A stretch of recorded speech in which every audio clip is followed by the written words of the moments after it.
So my name is John, but I go by Lance because my family has this neat little tradition where our initials have to be JLA. So we went ahead and made my first name John and my middle name Lance, but I go by Lance because we just like that name a little bit better. My family identifies as white European American, and we've been in the United States for many generations. I grew up in a predominantly white, middle class suburb in an area of San Diego called San Carlos on the eastern border. San Carlos has several schools in its area. I was always able to get to and from school easily, either by car or even just by walking, pretty much every day without any trouble. Around the time when I was in middle school, about 6th or 7th grade, my family had earned enough money to move into an upper class community and home, but we chose not to.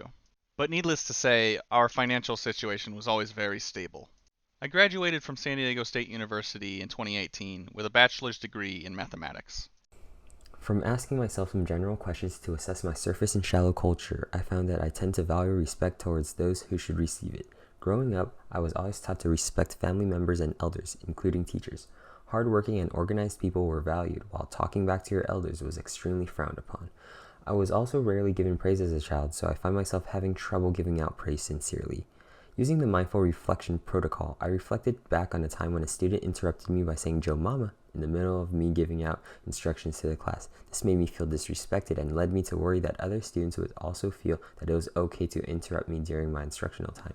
I assumed that the focus student was just being funny and trying to make her classmates laugh, but it was also problematic because not long after, another student also said "Joe Mama" while I was talking.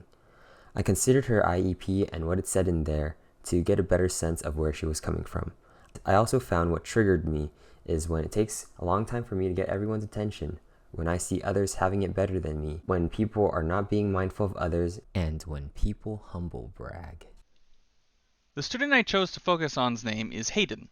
The reason I chose to focus on him is because his mathematical reasoning skills are actually quite advanced, but he lacks interest in the formal procedures required to actually do the math. Instead of spending his energy doing the work in class, he spends it goofing off and being disruptive. I decided to use the positive negative interaction scale as a strategy to focus on this student. Our first interaction, where I tried to persuade him to do his work, was very negative.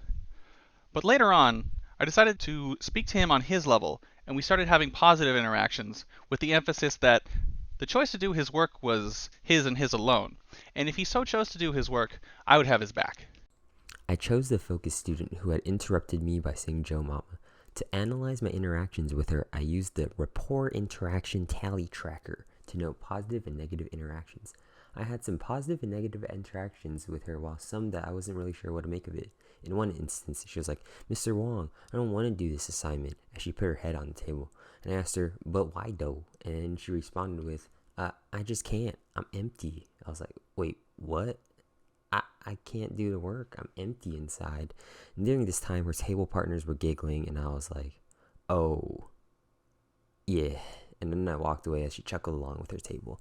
Other actions were either more clearly positive or clearly negative. Lance noted that he is fairly lenient towards students in his classroom and finds that it is something he needs to work on. He is mindful of how he will go about the process because it values positivity and enthusiasm rather than obedience and order as the preferred classroom environment. In his interactions with his student, I noticed that he often tends to humor his students and let the students express a bit of humor before firmly reinstating that it is time for them to get back to work. I think we both do this because we feel that it is a great way to foster rapport with students. However, we both worry that this leads us to be a bit too easygoing in the eyes of these students, which may lead to some less than ideal student actions in the future. It's going to be difficult to learn anything about students' cultures, experiences, and perspectives unless we, as teachers, build rapport and trust with them first. Therefore, by giving students the opportunities to verbalize their thoughts while we listen with grace, we can begin to approach engaging students through a culturally responsive framework.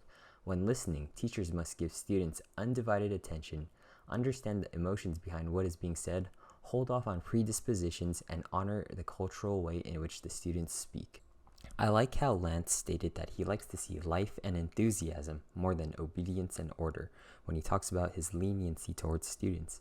As we develop and shape our classroom learning environments, we both want to make sure students still have a chance to express their personalities and humor rather than inhibiting students in order to get them to listen. However, I feel that it would be important to explicitly teach students that there are times when they should be respectful and try not to disrupt other people's thoughts with their interjections. In the Explore section of a learning plan, doing something where students need to stand up and move to different corners of the room to assess their understanding of previously learned concepts gives our students a chance to express themselves and joke around, while also helping the teacher get a better sense of who needs more help.